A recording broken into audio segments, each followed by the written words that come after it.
Bear cub was dangling from a sky lift over a rocky slope. What this baby did was shocking. Let us know where you're watching from. If you love my content, consider supporting it with a super thanks. Also, don't forget to like and subscribe.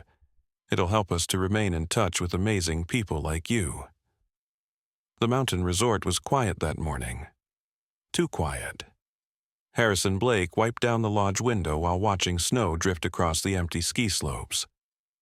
His wife Clara was in the kitchen, warming bottles for their 10-month-old daughter Ruby.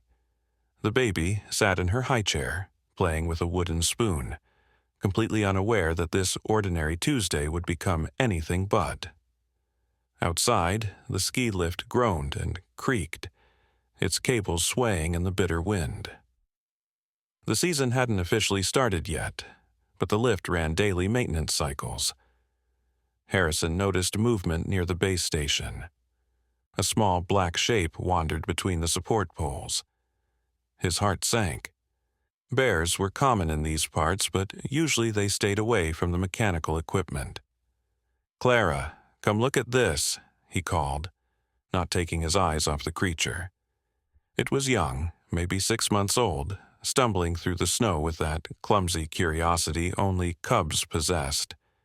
The little bear pawed at the cables, sniffing the grease and metal. Ruby dropped her spoon. It clattered on the wooden floor, but nobody picked it up. The baby's eyes had found the window, her tiny face pressed against the glass. She made soft sounds, not quite words, reaching toward the dark shape outside. The maintenance crew was nowhere to be seen. Harrison grabbed his radio but remembered it was charging in the back office. The cub climbed onto the loading platform, investigating a pile of forgotten equipment. That's when Harrison saw the loose cable. It had been flagged for repair last week, coiled carelessly near the emergency brake lever. "Should we call someone?" Clara asked, joining him at the window. She held Ruby's bottle, forgotten in her hand. The baby squirmed in her chair, making urgent noises as she watched the cub explore. Before Harrison could answer, the worst happened. The cub's paw caught in the cable loop. The lift mechanism hummed to life for its scheduled test run. The cable went taut. In seconds, the small bear was yanked upward, dangling by one leg as the lift carried it higher and higher above the rocky slope. The cub's terrified cries cut through the morning air. Ruby screamed too, her face red with distress. She'd never made sounds like that before. Clara rushed to comfort her, but the baby pushed away the bottle, straining toward the window. "Oh my God," Harrison breathed. The cub swung wildly, 30 feet up now, its free paws clawing at empty air. Below, jagged rocks waited like teeth. The cable was wrapped tight around the cub's hind leg, cutting off circulation. Even from inside, they could see the animal's panic. Ruby wouldn't stop crying. She reached both arms toward the window, her whole body rigid with urgency. When Clara tried to turn the high chair away, Ruby screamed louder. The baby's eyes never left the struggling cub. "I need to get out there," Harrison said, already pulling on his jacket. "Maybe I can stop the lift manually." But they both knew the control box was a 5-minute hike up the mountain. By then, the cub's leg might give out, or the cable might slip. That's when they heard it. A deep, guttural roar that shook snow from the lodge roof. Through the trees, a massive shape charged toward the ski lift. The mother bear had found her cub. Ruby went silent. Her tears stopped. She stared at the approaching bear with an expression Harrison had never seen on his daughter's face. It was recognition. Understanding. The baby made a soft cooing sound, almost like she was trying to communicate. The mother bear reached the base of the lift and stood on her hind legs, roaring at her dangling cub. She swiped at the support poles with claws like knives. The whole structure shuddered. The cub cried harder, twisting in the wind as the lift continued its relentless climb. "Clara, take Ruby to the back room," Harrison ordered, but his wife didn't move. They were all frozen, watching the desperate mother bear attack the machinery she couldn't understand.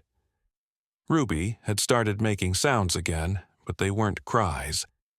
They were soft, rhythmic noises, almost like she was trying to soothe someone. The lodge door was only latched, not locked. Harrison realized this as Ruby began squirming violently in her chair. The baby had never shown such determination. Her tiny fingers worked at the high chair's safety strap with surprising coordination. Clara was focused on the scene outside, her hand absently patting Ruby's head. The mother bear circled the lift base, looking for a way up. Her cub was now 50 feet high, still climbing. The rocky slope below looked more treacherous with each passing second.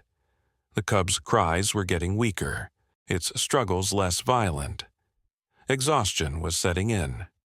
Ruby succeeded in loosening one strap. She pushed against the high chair's tray with both hands, making frustrated sounds when it wouldn't budge. Harrison turned just as his daughter managed to slide sideways, one leg free. "Clara, the baby!" But Ruby was already sliding down from the chair, her socked feet hitting the cold floor.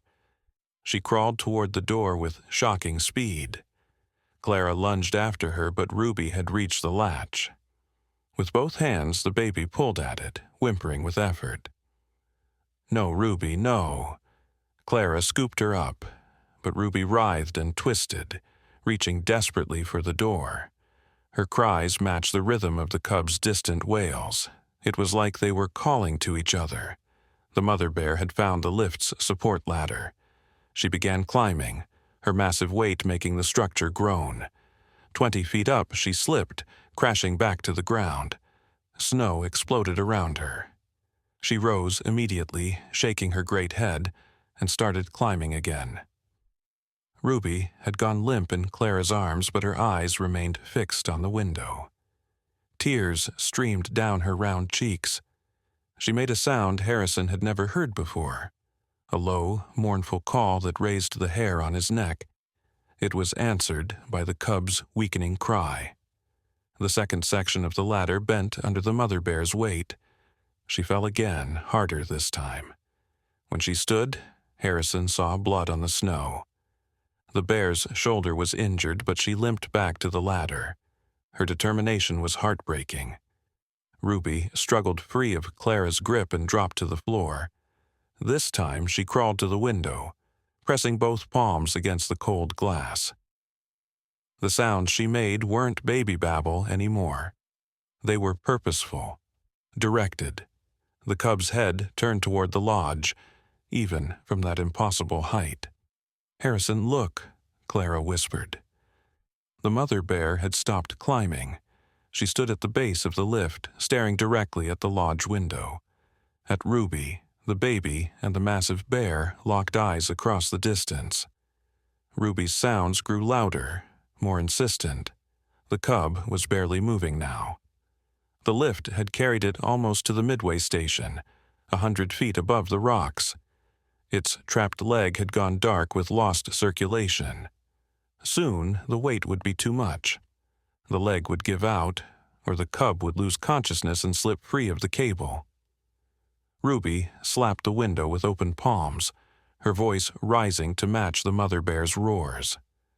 The two seemed to be having a conversation Harrison couldn't understand. The mother bear took a step toward the lodge, then another. Her eyes never left the baby. "She's coming this way," Clara said, pulling Ruby back from the window. But the baby fought harder than ever, twisting and reaching, making those strange, urgent sounds. The mother bear was indeed approaching, her massive form growing larger with each step. Harrison grabbed the rifle from above the fireplace. His hand shook as he checked the chamber. He'd never shot a bear before, never wanted to, but if she broke through that door... Ruby's cries hit a new pitch. She clawed at her mother's arms, leaving red scratches. When Clara adjusted her grip, Ruby lunged for the floor. This time she made it to the door before anyone could stop her. Her tiny fingers found the latch again. The mother bear was 20 feet away now, 15. Her injured shoulder left a trail of blood in the snow. Her eyes remained locked on the door where Ruby struggled with the latch. 10 feet. Harrison raised the rifle. Ruby got the door open. Cold air rushed into the lodge. The baby crawled onto the snowy deck without hesitation, her pajamas immediately soaked. Clara screamed, diving after her, but Ruby was already at the deck's edge. The mother bear stopped 5 feet away, her hot breath visible in the frigid air. Harrison couldn't shoot. Clara was too close. Ruby was too close. The massive bear lowered her head, studying the tiny human who made those familiar sounds. Ruby reached out with one chubby hand, still making her strange calls. The bear sniffed Ruby's outstretched fingers. Then, impossibly, she turned and lumbered back toward the ski lift. Ruby crawled after her, determined despite the snow. Clara snatched her daughter back, but Ruby's eyes remained fixed on the bear. At the lift base, the mother bear stood on her hind legs again. This time, her roar was different. It carried across the valley, echoing off the mountain peaks. Ruby answered with her own cry, high and clear. The cub's head lifted at the sound. Something changed in that moment. Harrison couldn't explain it later, but the air itself felt different. The mother bear's roar came again, joined by Ruby's voice, creating a harmony that made Clara's arms break out in goosebumps. Even the wind seemed to pause. The cub began moving again, not struggling wildly, but with purpose. It used its free paws to grab the cable, pulling itself up despite the pain. Hand over hand, like a climber, the small bear worked its way back toward the support tower. Ruby had gone quiet, watching intently. The mother bear paced below, no longer attacking the structure but encouraging her cub with softer sounds. The baby in Clara's arms made matching noises, as if translating between them. When the cub reached the tower platform, it managed to hook its free paw around a beam. The trapped leg was still tangled, but now the cub had leverage. It pulled and twisted, working the cable loose. Ruby made excited sounds, bouncing in her mother's arms. The cable slipped free. For a terrifying second, the cub teetered on the platform's edge. Its injured leg couldn't support weight. It started to fall backward, toward the rocks. The mother bear's roar was pure anguish. But the cub's claws found purchase on the platform's metal grating. It pulled itself back up, belly flat against the surface. Safe, but stranded. The platform was 60 feet high with no ladder. The cub couldn't climb down the tower's smooth support beam. Ruby began crying again, reaching toward the bears. She made those same urgent sounds, but now they had a different quality, like she was trying to tell them something. The mother bear looked from her cub to the baby, understanding dawning in her ancient eyes. The bear moved to the lift's manual control box. Harrison had thought it was locked, but bears were surprisingly clever with simple mechanisms. The mother stood on her hind legs, examining the controls. Ruby's sounds grew more excited. "She's trying to bring the platform down," Clara breathed, "but she doesn't know how." Ruby squirmed violently, pointing at the control box. Her vocalizations had a pattern now, almost like instructions. The mother bear pawed at different levers, looking back at Ruby after each attempt. The baby shook her head at wrong choices, nodded at right ones. It was impossible. Babies couldn't communicate with bears. Bears couldn't understand human gestures. But Harrison watched it happening. Ruby guided the mother bear to the emergency descent lever. The bear pulled it with her teeth. The platform began lowering slowly. The cub pressed flat against the grating, too scared to move. Ruby had gone silent again, watching intently as, foot by foot, her friend descended toward safety. The mother bear stood guard below, ready to catch her baby if needed. When the platform reached 10 feet, the cub gained courage. It climbed down the tower's crossbeams, favoring its injured leg. The last 5 feet it simply let go, trusting its mother to catch it. The massive bear cushioned the fall with her own body. Mother and cub rolled in the snow, the adult bear checking every inch of her baby for injury. The cub's leg was swollen but moved normally. They nuzzled and huffed at each other in relief. Then both bears turned toward the lodge. Ruby made happy sounds, clapping her small hands. The mother bear approached slowly, her cub limping beside her. They stopped at the deck's edge, just feet from where Clara held Ruby. Harrison still gripped the rifle, forgotten in his hands. The cub stretched its neck toward Ruby. The baby reached back. Their noses almost touched before Clara pulled Ruby away. But the connection was made. The baby and the cub studied each other with matching curiosity. The mother bear made a soft sound, not quite a growl. It seemed like gratitude. She nudged her cub, and together they turned toward the forest. Ruby called after them, not crying, but saying goodbye in her strange bear language. At the tree line, both bears looked back. Ruby waved with both hands, babbling excitedly. The cub tried to wave too, lifting one paw awkwardly. Then they vanished into the woods, leaving only tracks in the snow. Ruby fell asleep in Clara's arms, exhausted from her adventure. Harrison lowered the rifle, his hands still trembling. The morning sun broke through the clouds, warming the deck where impossible things had just happened. "Did we really see that?" Clara asked, studying her daughter's peaceful face. Ruby's hands were still cold from the snow, her pajamas damp, but she smiled in her sleep. Harrison couldn't answer. He was thinking about the sounds Ruby had made, the way the bears had understood her. Their daughter had done something extraordinary, but why? How? The questions would haunt him, but for now, all that mattered was that everyone was safe. The ski lift hummed back to life, continuing its maintenance cycle as if nothing had happened.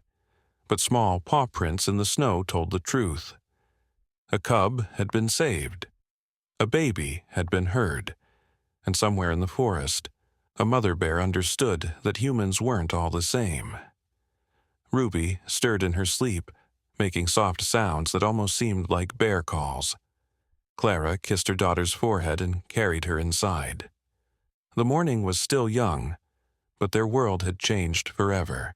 The baby who spoke to bears had shown them something they'd never forget. That love has its own language, understood by mothers everywhere. The rest of that day passed in strange silence. Harrison couldn't concentrate on his work, constantly checking the windows for signs of the bears. Clara held Ruby closer than usual, studying her daughter's face for any hint of what had happened. But Ruby seemed normal again, playing with her toys, eating her mashed carrots, babbling in regular baby talk. Maybe they had imagined the whole thing. That night, as snow began falling again, Ruby wouldn't settle. She fussed through dinner, refused her bottle, and cried every time Clara tried to put her in the crib. It wasn't like her usual crying. These sounds were different, urgent, almost purposeful. Harrison recognized them from that morning. "She's making those noises again," he told Clara, who was walking Ruby around the living room, like she did with the bears. Clara paused mid-step. Ruby was indeed making those same low, calling sounds, her tiny face turned toward the dark windows. "You don't think—" A scratching came from the deck. Not the sharp scratch of claws, but something softer. Harrison grabbed a flashlight and crept to the window. There, barely visible in the swirling snow, sat the bear cub. Its injured leg was wrapped in what looked like moss and mud, a primitive bandage. The cub pawed gently at the door, looking up with eyes that seemed almost human in their intelligence. Ruby's sounds grew more excited. She reached toward the door, squirming in Clara's arms. The cub answered with a soft whimper. They were definitely communicating. "We can't let it in," Clara said, but her voice lacked conviction. The cub looked so small out there in the snow, so vulnerable. Its mother was nowhere to be seen. Harrison noticed something else. The cub wasn't alone. Behind it, barely visible in the darkness, were other shapes. Not bears, something smaller. As his eyes adjusted, he made out 3 fox kits, a young badger, and what might have been a pine marten. They all sat quietly in the snow, watching the lodge. "Clara, look at this," he whispered. His wife joined him at the window, Ruby still making her strange calls. The collection of young animals waited patiently, like children at a school assembly. The cub seemed to be their leader, occasionally looking back at them with soft huffs. Ruby's calls changed pitch. The animals' ears perked up.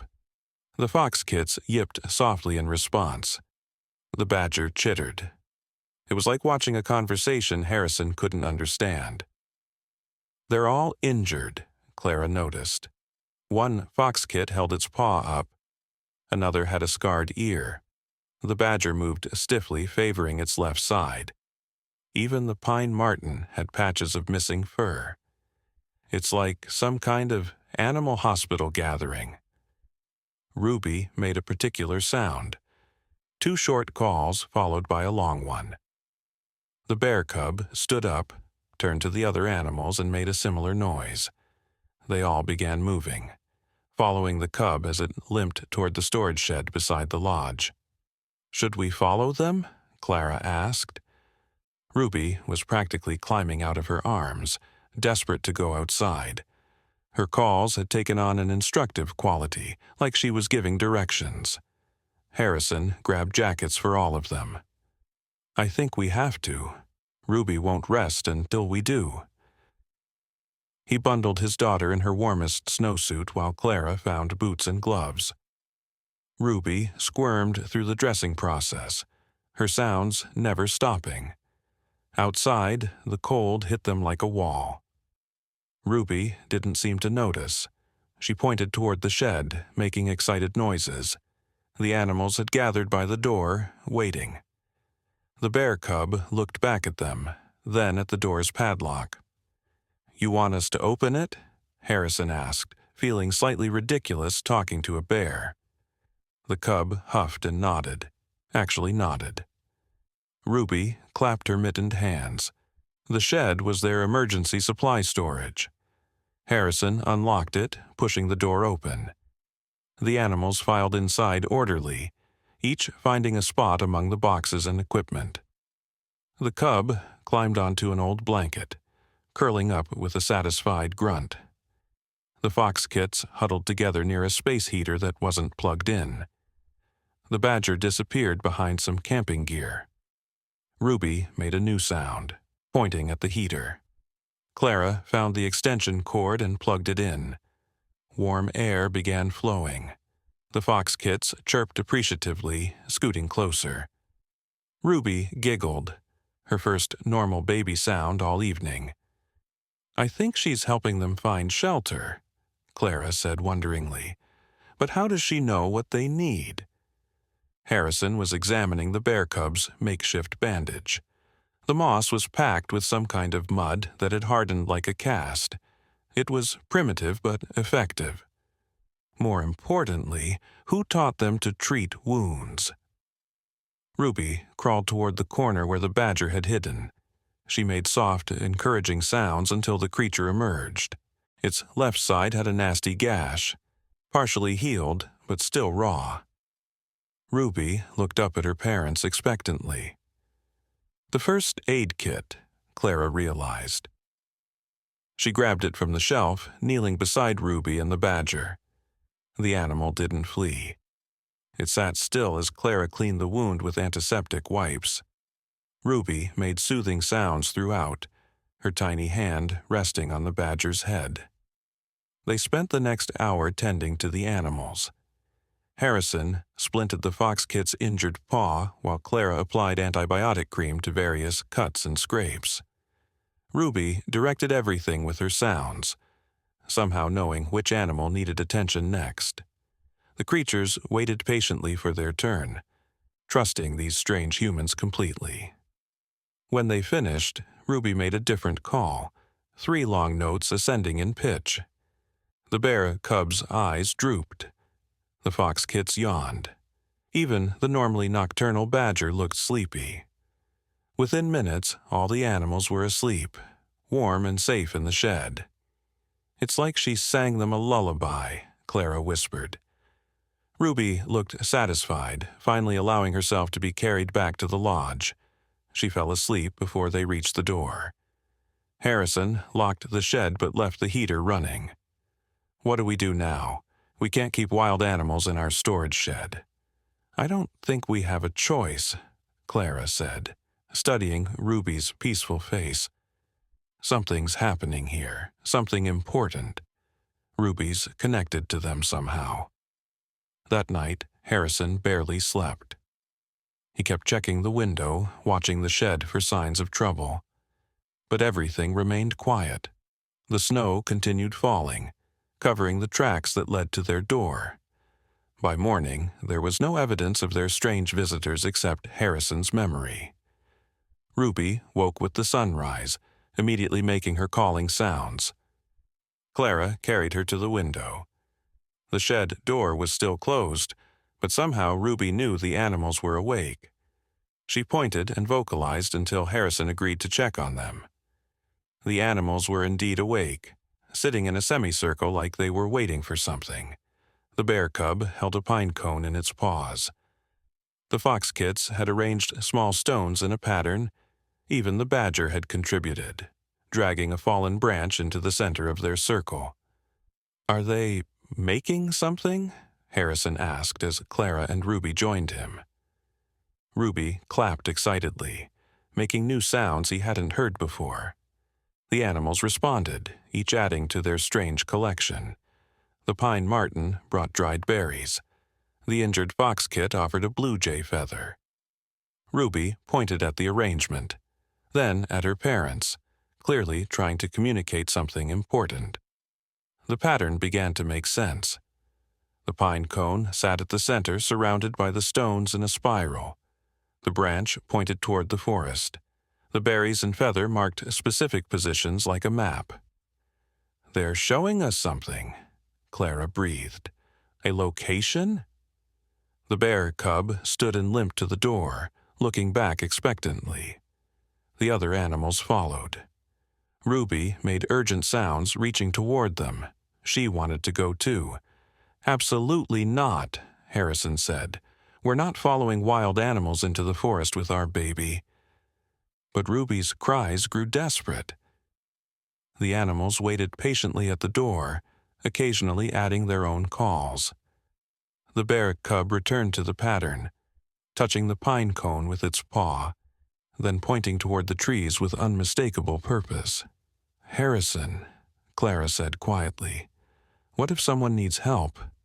What if that's what they're trying to tell us?" He wanted to argue, but Ruby's sounds had taken on a quality that made his chest tight. She sounded worried, almost frightened, but not for herself, for something out there in the forest. The animals picked up on her distress, their own calls becoming more urgent.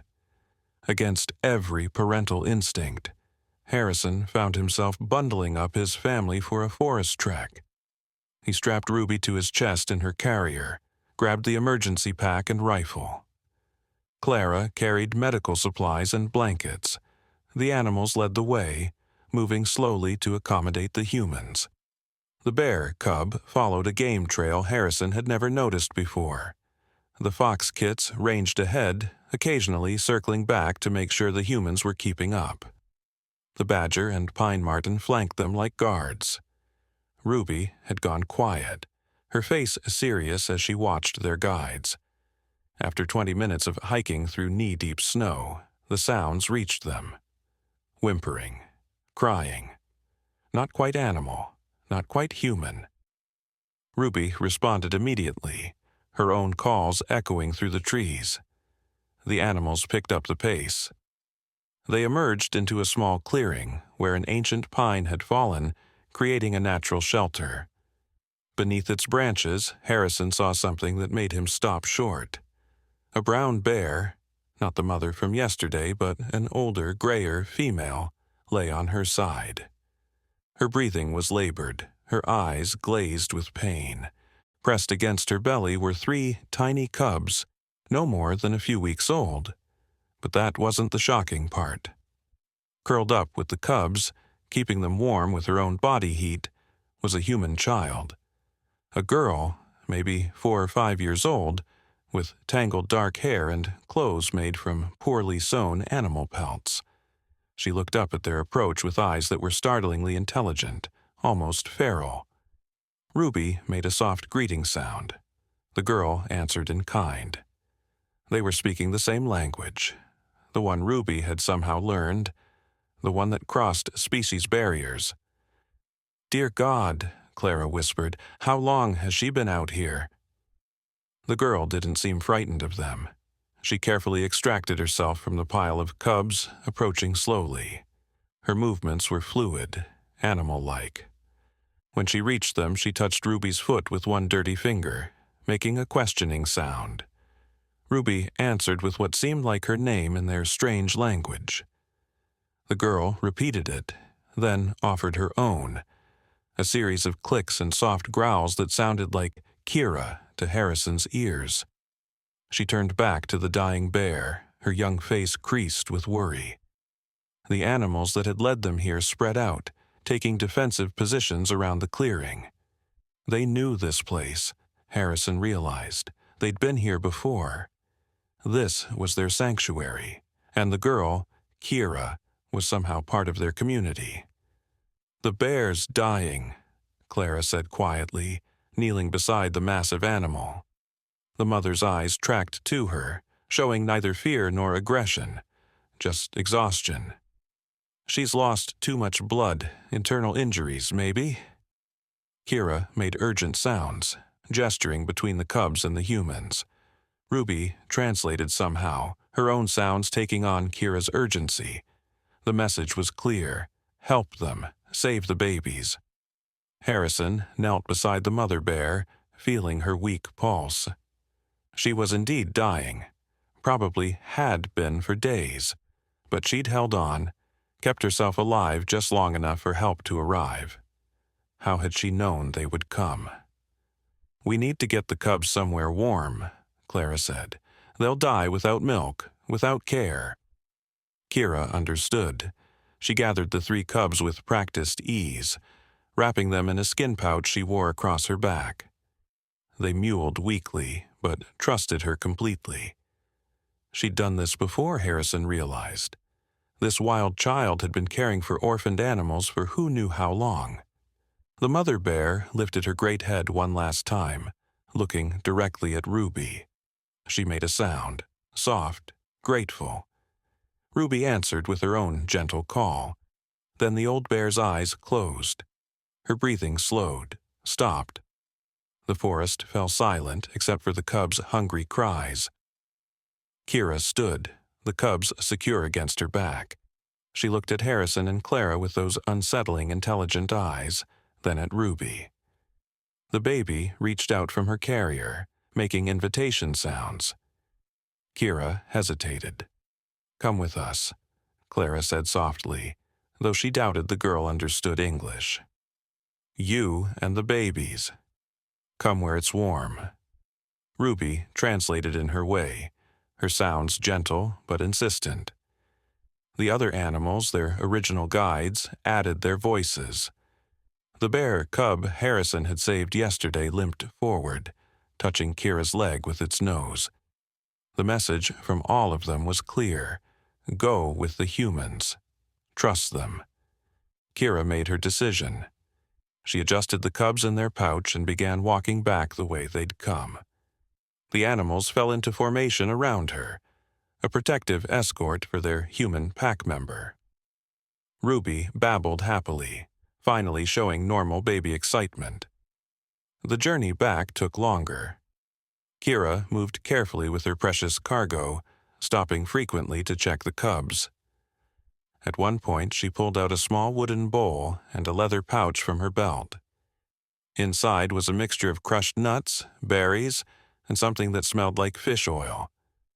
She mixed it with snow, creating a thin paste, and fed tiny amounts to each cub using her finger. She's been keeping them alive, Clara marveled. She knows how to care for them. Ruby watched everything with fascination. When one cub refused to eat, she made a specific sound. Kira adjusted her technique, massaging the cub's throat until it swallowed. They worked together, the baby and the wild child, communicating in their shared language. By the time they reached the lodge, the sun was high overhead. The animals peeled off one by one, returning to their hiding spots in the forest. Only the bear cub followed them to the door, as if making sure Kira was safely delivered. Inside, Kira froze. Her eyes went wide at the sight of furniture, electric lights, running water. She'd clearly never been in a building before. Ruby made reassuring sounds from her carrier, reaching for the wild girl.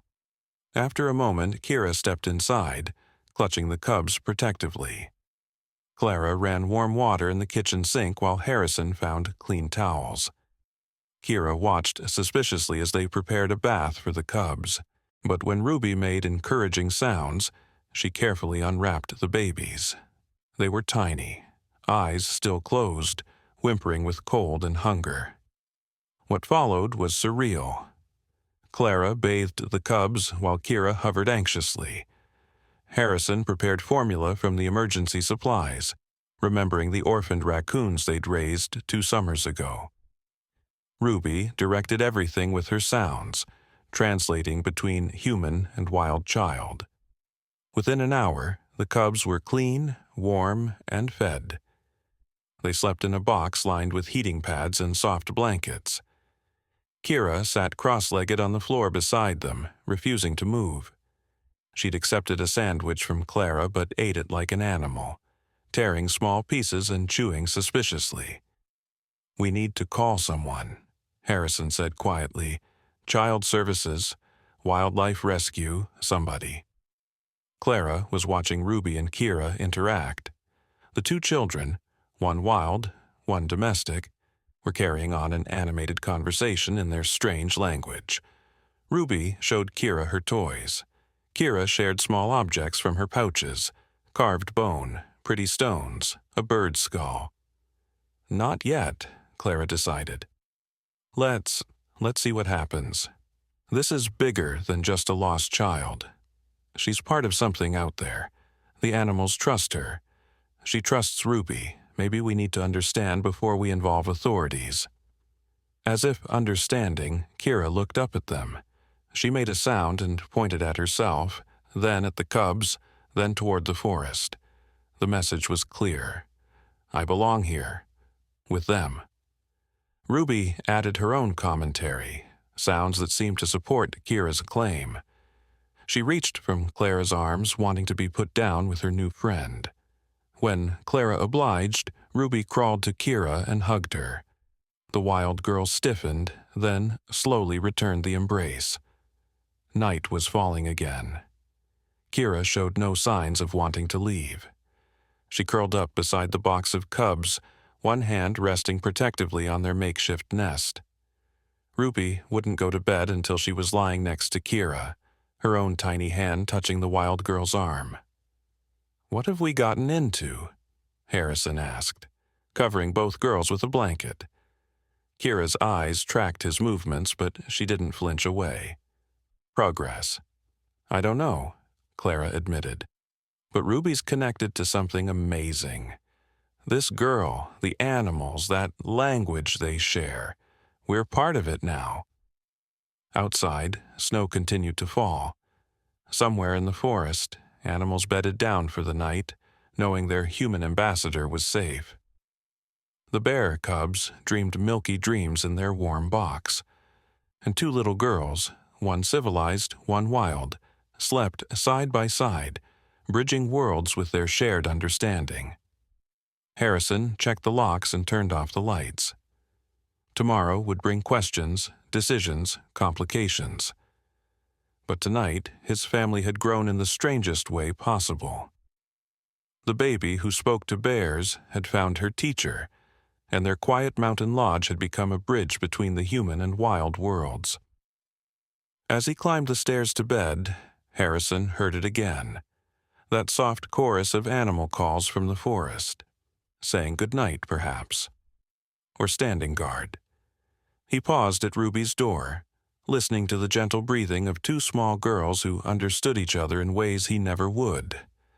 The morning would bring new challenges, but for now, everyone was safe and warm. Even the ghosts of the forest had found their peace. Dawn came too soon. Harrison woke to strange sounds drifting up from the living room. Not crying or distress, but a complex melody of calls and responses. He found Ruby, Kira, and the three bear cubs engaged in what looked like a morning ritual. The girls sat cross-legged, the cubs arranged between them, and all five were vocalizing together. Clara stood in the doorway, mesmerized. "They've been at it for an hour," she whispered. "It's like they're praying or singing." The sounds had a structure Harrison couldn't quite grasp. Sometimes Ruby led, her baby voice hitting notes that seemed impossible for her age. Other times, Kira took over, producing sounds no human throat should make. The cubs hummed along, their tiny bodies vibrating with the effort. Then Harrison noticed the other participants. Outside every window, animals had gathered. The injured fox kits from yesterday sat on the deck. A family of rabbits lined the garden fence. 3 deer stood at the forest edge. Even a golden eagle perched on the shed roof. All were silent, but their attention was absolute. "They're listening," Clara breathed. "It's like a broadcast." The ritual ended with a series of declining notes that left Harrison feeling oddly emotional. The gathered animals began dispersing, but not randomly. They moved with purpose, as if they'd received instructions. The eagle took flight toward the eastern peaks. The deer headed north. Each species went a different direction. Kira stood and began preparing the cubs' morning meal with her crude supplies. Ruby crawled to her parents, making normal baby sounds for the first time since waking. The spell, or whatever it was, had broken. "Mama," Ruby said clearly, reaching up. It was her first real word. Clara scooped her up, tears pricking her eyes. Despite everything strange happening, their daughter was still their baby. Kira watched this interaction with intense curiosity. She approached slowly, studying how Clara held Ruby, how they communicated with touches and familiar words. When Clara offered her toast with jam, Kira sniffed it suspiciously before taking a tiny bite.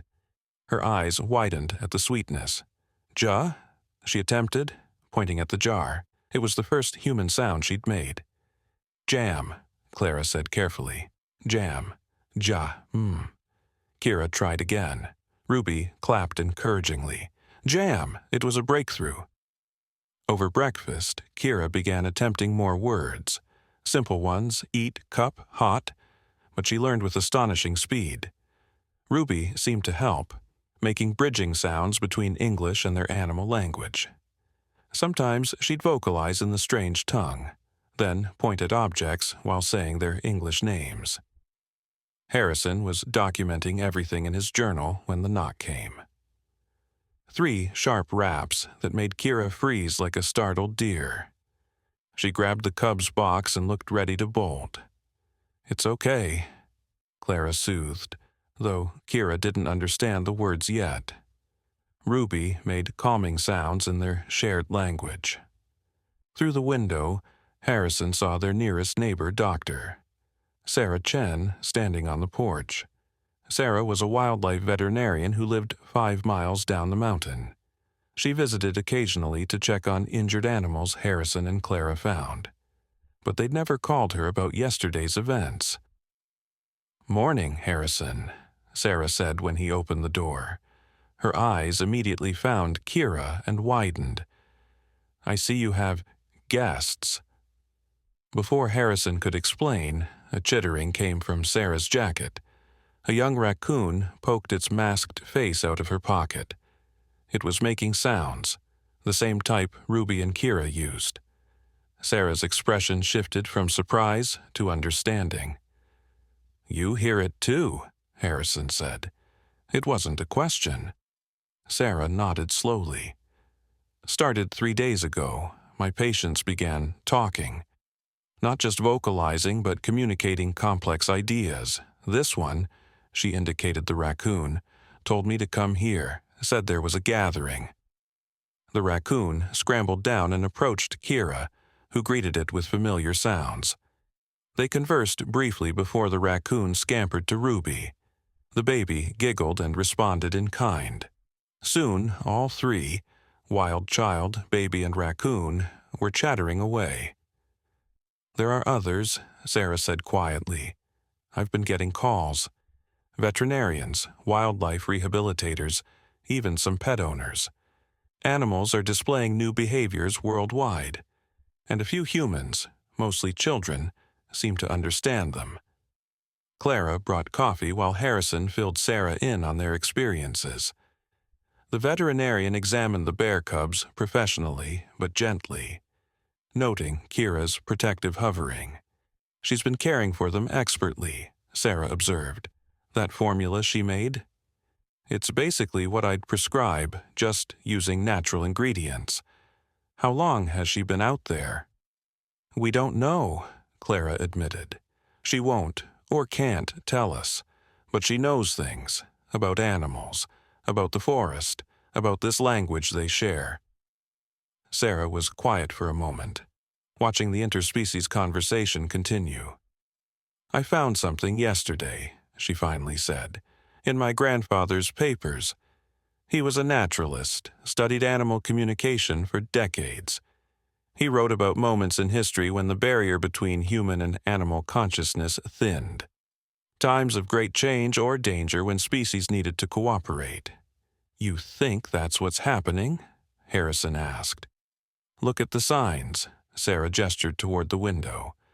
"Climate change accelerating, habitats disappearing, species going extinct daily. Maybe this is nature's response. A last-ditch effort to bridge our worlds before it's too late." As if responding to her words, Ruby made an urgent sound. Kira's head snapped up, alert. The raccoon ran to the window, chittering anxiously. Outside, the sky had darkened unnaturally. Not storm clouds, something else. The birds arrived first. Not just a few, but thousands. Every species imaginable, flying in impossible formation. They circled the lodge in a massive spiral, their combined wings creating a sound like distant thunder. Then came the land animals. Deer, elk, bears, wolves, predator and prey together, emerging from the forest in eerie silence. Kira scooped up the cubs and moved to the door.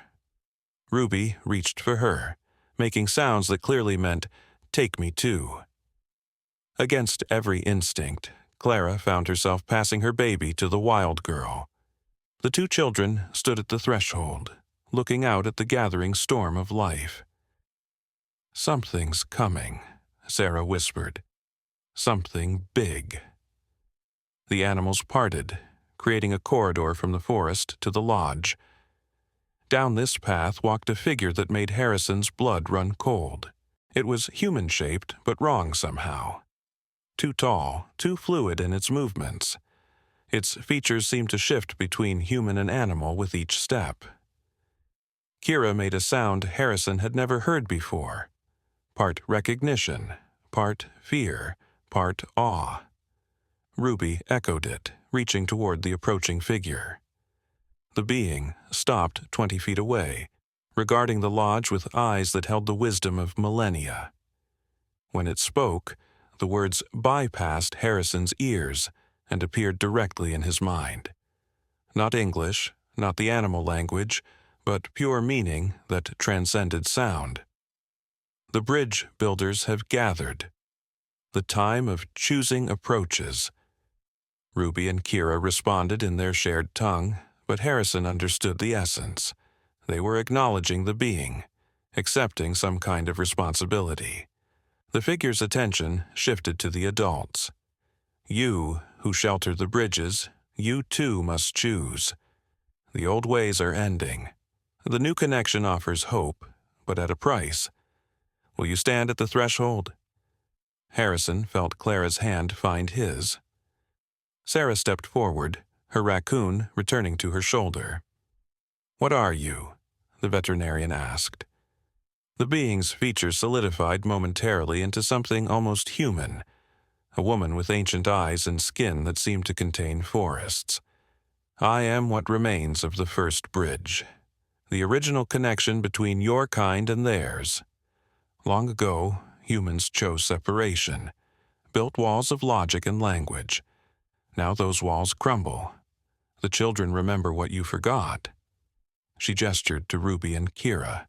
These two are naturals, born with the gift awakened, but all can learn if they choose connection over dominion. The animals have already decided. They offer partnership in the trials ahead. The question is, will humanity accept? "What trials?" Clara asked, though part of her already knew. The being's form rippled, showing flashes of future possibilities. Floods, fires, storms of unprecedented fury, but also images of hope. Humans and animals working together, sharing knowledge, protecting each other. Your species stands at a crossroads. Continue alone, and both worlds fall. Unite, and perhaps enough survive to rebuild. The bridge builders will teach those willing to learn. Starting here, starting now. Ruby made a declarative sound, raising her tiny fist. Kira echoed her, standing straighter. The watching animals responded with a chorus that shook the windows. Even the bear cubs added their voices from their box. "We accept," Harrison heard himself say. Clara and Sarah nodded agreement. What choice did they have? Their daughter had already shown them the way forward. The being smiled, an expression both beautiful and terrible. Then let the teaching begin. But know this. Once opened, the bridge cannot be closed. You will never see the world the same way again. She began to fade, but her voice lingered. Care for the bridge builders. More will come. Children first, then others. Soon you will not be alone in this task. The network awakens. As suddenly as they'd appeared, the animals began dispersing. But their departure felt different now.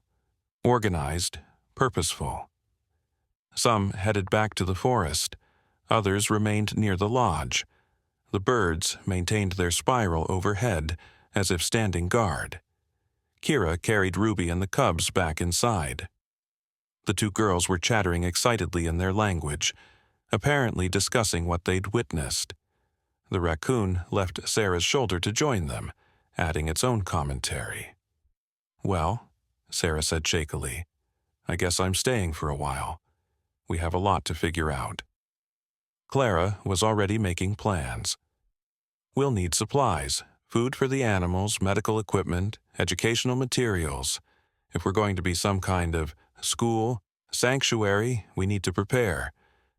Harrison watched his daughter, Ruby, teaching Kira to stack blocks while simultaneously instructing the raccoon in some complex animal protocol. His quiet mountain lodge was about to become very crowded. But looking at Ruby's joyful face, at Kira's growing trust, at the bear cubs thriving in their care, he couldn't regret the path they'd chosen. I'll start building additional shelters, he decided. If more are coming, we'll need space. Sarah was examining Kira's collection of natural medicines. This is incredible. She's using combinations I've never seen, but they make perfect sense. We could learn so much from her. As the morning progressed, the new reality settled in. Ruby and Kira continued their bilingual education, switching between English and the universal animal tongue. The cubs grew stronger with each feeding. Various animals came and went from the property, each with apparent purpose. By noon, the first new arrival appeared. A young boy, maybe 7 years old, walking out of the forest with a wounded hawk on his shoulder. He was clean and well-dressed. Clearly not wild like Kira, but his eyes held the same ancient knowledge. He spoke to Ruby and Kira in their shared language before turning to the adults. "My name is Marcus," he said in perfect English. "The hawk told me to come here, said you could help both of us learn." His parents emerged from the tree line moments later, looking bewildered but determined. They'd driven from Seattle, they explained, after their son began talking to animals 3 days ago. Somehow, he'd known exactly where to come. "The network," Clara murmured, remembering the being's words. "It's real." As the day wore on, 2 more families arrived. A girl from Portland who'd befriended the city crows. Twin boys from Vancouver whose bond with their dogs had transformed into something deeper. Each child could speak the language. Each had been guided here by animal messengers. Harrison expanded the living space, sectioning off areas for each family. Clara organized sleeping arrangements. Sarah set up a makeshift clinic for animal patients. Through it all, Ruby and Kira served as translators and teachers, bridging human and animal communication with increasing skill. That evening, as the sun set behind the mountains, the extended household gathered for dinner. 12 humans and countless animals, sharing space and food and the beginning of understanding. Languages mixed. English, the animal tongue, and something new emerging between them. Kira had adapted remarkably to indoor life, though she still preferred sitting on the floor to chairs. She'd learned dozens of English words and was teaching the other children forest skills in return. Ruby, despite being the youngest, seemed to be the most fluent in both languages, often translating complex concepts that even Kira struggled with. "This is just the beginning," Sarah said, watching Marcus help a fox kit with an injured paw, while the Portland girl consulted with her crow friends about tomorrow's weather. "If this spreads globally, it will change everything," Clara finished. "Farming, conservation, medicine, weather prediction. If we can truly communicate with animals, share their knowledge." Harrison thought about the being's warnings. Trials ahead, environmental collapse, the need for cooperation between species. "Or it might just give us a chance to survive what's coming," he said quietly. Ruby crawled into his lap, making a sound he now recognized as comfort, love, safety. She patted his cheek with her tiny hand, then pointed outside where the eagle still perched, watching over them all. "Ga-da," she said clearly. "Guardian." Her first attempt at translating a concept from animal speech to English. "Yes, sweetheart," Harrison agreed. "Guardian." As families settled for the night, the animal sentries took their positions. Owls in the trees, foxes in the underbrush. Even the rescued bear cub curled up by the door, standing watch over the cubs it now considered siblings. Lying in bed later, Clara whispered, "Are we really doing this? Starting some kind of interspecies commune?" Harrison thought about Ruby's gift, Kira's knowledge, the arriving families, the watching animals. "I don't think we have a choice. This is bigger than us now." Outside, the night filled with new sounds. Not just animal calls, but the beginning of conversation. Bridges building, worlds connecting. And somewhere in the darkness, more children were discovering their voices, more animals were choosing their human partners, and the network grew stronger. Tomorrow would bring new challenges, new arrivals, new lessons. But tonight, in a lodge that had become a sanctuary, two little girls shared dreams in a language older than civilization, while the wild world stood guard over its newest hope. The bridge between worlds was open. There was no going back now. The third morning brought chaos. Harrison woke to the sound of vehicles, lots of them, grinding up the mountain road. Through the window, he saw news vans, government SUVs, and cars filled with desperate parents. Word had spread beyond their control. Ruby was already awake, standing in her crib making warning calls. Kira had gathered all the animals inside, including the bear cubs. The other children huddled with their parents, everyone sensing danger. The animals outside had vanished, melting back into the forest as the convoy approached. "They found us," Clara said unnecessarily. She held Ruby protectively, while Kira pressed against her side. The wild girl had learned to trust them, but strangers were different. Sarah was on her phone, frowning. "The network's buzzing. This is happening at other gathering sites, too. Governments want to study the children. Media wants to exploit them. Some religious groups are calling it either a miracle or witchcraft." A knock rattled the door, authoritative, demanding. Harrison recognized the type. He'd dealt with federal agents before, back when he'd found that crashed weather balloon everyone insisted was something else. "Mr. Blake?" "Agent Torres, Department of Wildlife and Ecological Research. We need to speak with you about the unusual animal activity in this area." Harrison opened the door to find a woman in a crisp suit, flanked by two assistants. Behind them, reporters were setting up cameras despite the no trespassing signs. "This is private property," Harrison began, but Torres was already looking past him to where Ruby and Kira stood with the other children. Her eyes sharpened with interest.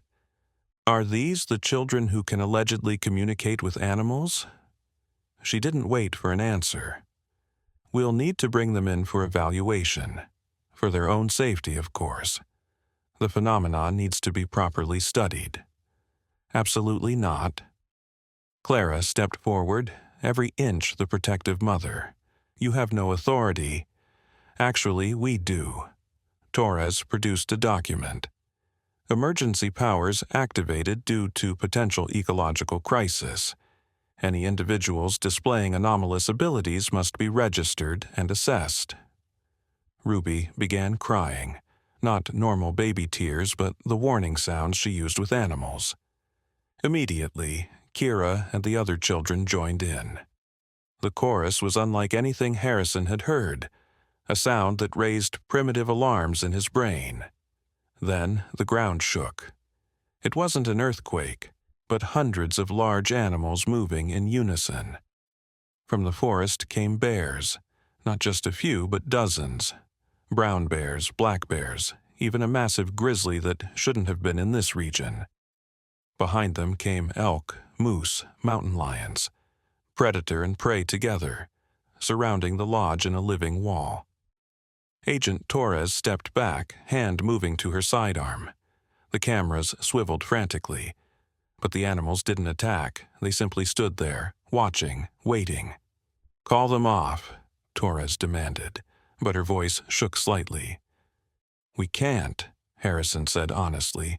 "They're not pets, they're not trained. They're here because they choose to be." Ruby had stopped crying. She toddled to the window, placing her small hand against the glass. Outside, the grizzly moved closer, pressing its massive paw to the other side. They stayed like that, baby and bear communing silently. "This is bigger than your department," Sarah said, stepping forward with her medical credentials visible. "I've been documenting this. It's not just here. Children worldwide are manifesting these abilities. The animals are responding to something we don't understand yet. Taking these kids away from their support system could be catastrophic. Torres wavered, clearly out of her depth. The reporters were broadcasting live now, the image of Ruby and the grizzly probably going viral already. Then one of Torres's assistants, a young man who'd been silent until now, spoke up. "Ma'am, I can hear them too." Everyone turned to stare. The assistant, barely out of college, looked terrified but determined. "Started yesterday. My neighbor's cat, it told me about this place. Said the bridge builders needed protection." Torres's authority crumbled. If her own team was affected, how could she maintain control?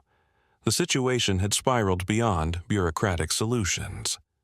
"Perhaps," Clara suggested carefully, "we could work together. Let you observe, but here, where the children feel safe, where the animals are comfortable." Before Torres could respond, a new commotion arose. A helicopter approached, military markings visible. It circled once before attempting to land in the meadow. The animals scattered reluctantly, but didn't go far. From the helicopter emerged a general in full uniform, followed by a woman Harrison recognized from news broadcasts, Dr. Elizabeth Vance, the president's science advisor. "Agent Torres, stand down," the general ordered.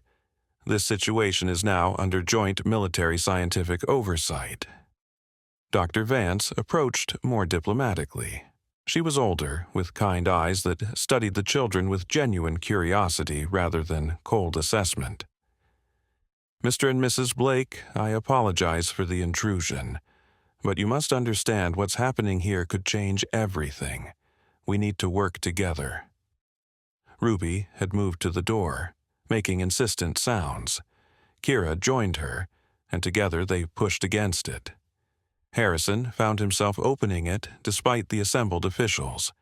The girls walked out barefoot into the snow, approaching the gathered animals. "Should we stop them?" the general asked nervously. "No," Dr. Vance said softly. "Watch." Ruby and Kira sat in the snow between the grizzly and the lodge. One by one, the other children joined them. Marcus with his hawk, the Portland girl with crows now circling overhead, the twins with their dogs. They formed a circle and began the morning ritual Harrison had witnessed before. The sound was different this time, more powerful. It resonated through the ground, through the air, through Harrison's bones. The watching animals added their voices, howls, roars, chirps, and calls, blending into something that resembled music.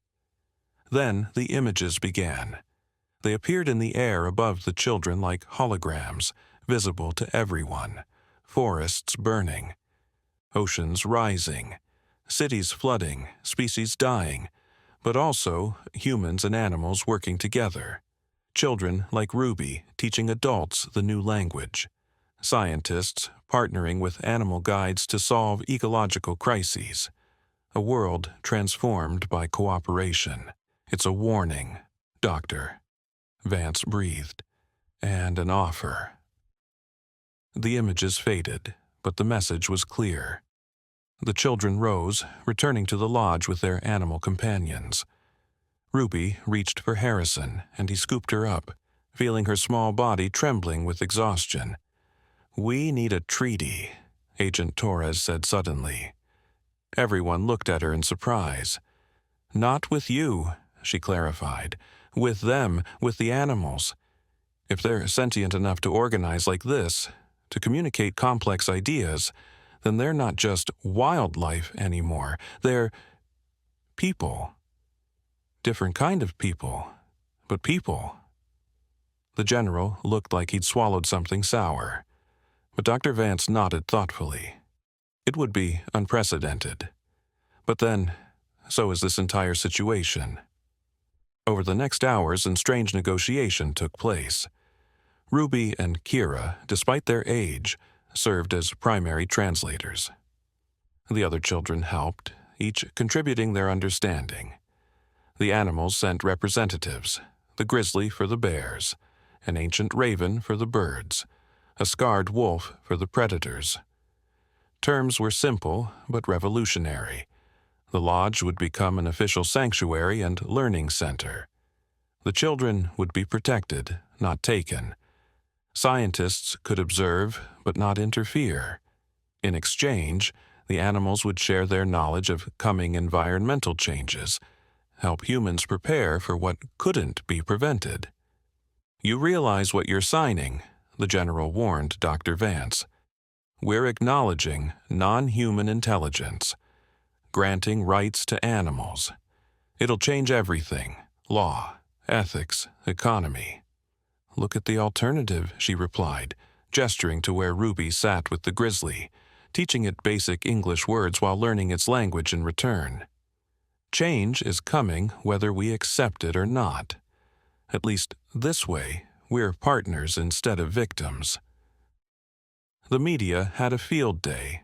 By evening, #BridgeBuilders was trending globally. Videos of Ruby and the bears played on every network. Experts debated, politicians postured, but the public was fascinated, especially when similar scenes began broadcasting from other locations. A boy in Japan speaking with dolphins, a girl in Africa walking with lions, twins in Brazil translating for the rainforest itself. That night, the lodge was surrounded by a different kind of gathering. Families arriving with gifted children. Scientists setting up observation posts. Animal ambassadors establishing permanent residence. The government had cordoned off a 5-mile radius, declaring it a special ecological zone. Harrison found himself appointed as de facto director of what they were calling the Bridge Builder Institute. Clara became the children's advocate, protecting them from exploitation. Sarah ran the medical wing, treating both human and animal. And somehow it worked.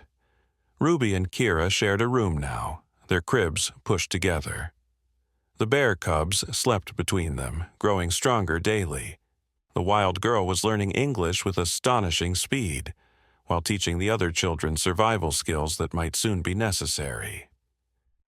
"Different now," Kira said in her halting English, looking at Harrison with those two wise eyes. "World changing, we help?" "Yes," Harrison assured her. "We help." Outside, the night symphony had evolved. Not just animal calls, but structured communication. Warnings from the north about ice shelves breaking. Reports from the coast about unusual fish movements.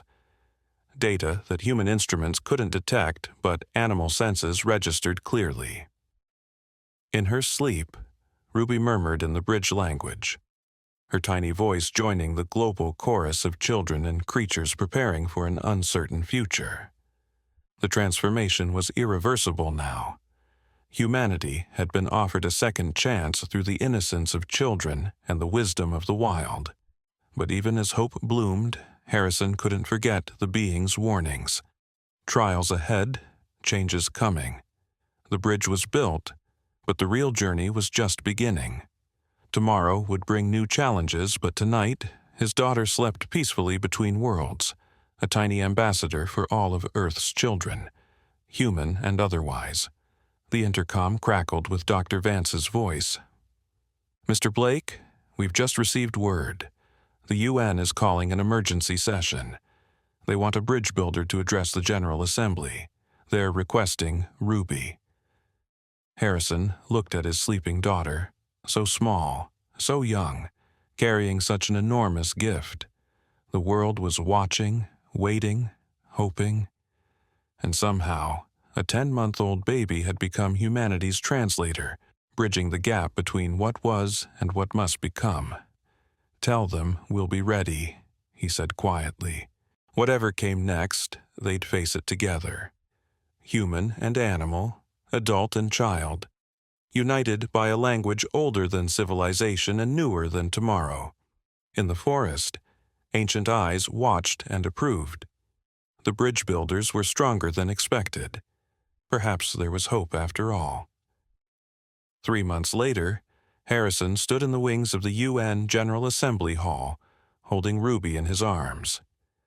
She'd grown so much, walking confidently now, speaking clear words in both English and the bridge language. Kira stood beside them, wearing her first formal dress but keeping her medicine pouch close. The bear cubs, now healthy juveniles, waited with Clara and the other children in a special viewing room. "Ready, sweetheart?" Harrison whispered to Ruby. She nodded solemnly, then brightened. "Bear friends come too." Through the massive windows, Harrison could see them. Thousands of animals had gathered in New York Central Park. Birds darkened the sky in living clouds. The harbor teemed with dolphins and whales. Urban animals, rats, pigeons, stray cats, lined the streets, all waiting, all listening. Dr. Vance approached. "It's time. The world is watching." They walked onto the stage where representatives from every nation sat in stunned silence. This had been Russia's idea, surprisingly, after Siberian tigers had warned their bridge builders about permafrost changes that saved thousands of lives. China had agreed after their pandas revealed ancient knowledge of earthquake prediction. One by one, nations had accepted what children and animals had been trying to tell them. Harrison set Ruby down at the specially lowered podium. She looked impossibly small before the assembly of world leaders, but her expression was calm, ancient. Kira stood just behind her, a reassuring presence. Ruby began to speak, not in English or any human language, but in the bridge tongue. Her voice, clear and pure, filled the vast hall. As she spoke, something extraordinary happened. Every person in the room began to understand.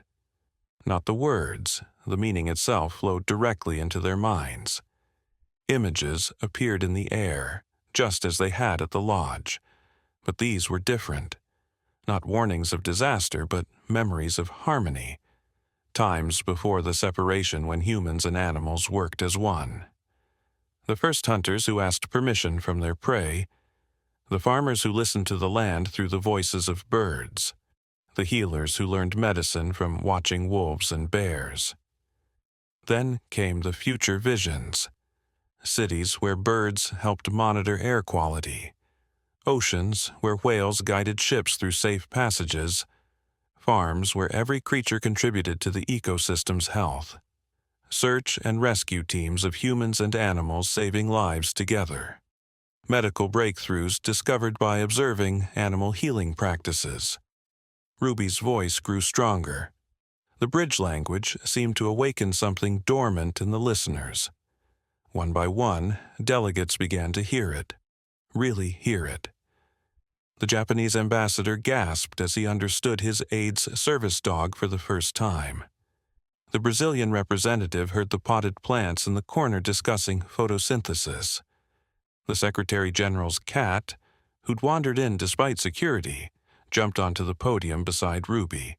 It sat primly and added its voice to hers. Their duet created harmonies that touched hearts across cultural and species boundaries. Then came the moment that changed everything. Ruby held out her hand toward the assembly. "Help," she said in perfect English. Then in Mandarin, then in Spanish, Hindi, Arabic, cycling through languages faster than should have been possible for any child, let alone a toddler. But she wasn't speaking as just a child anymore. She was a conduit for the collective voice of Earth's creatures. Kira stepped forward, taking Ruby's other hand. Together, they began teaching. Simple sounds at first. The greeting call that meant friend, safe, welcome. The warning sound for danger. The celebration trill of joy. Delegates repeated the sounds awkwardly but with genuine effort.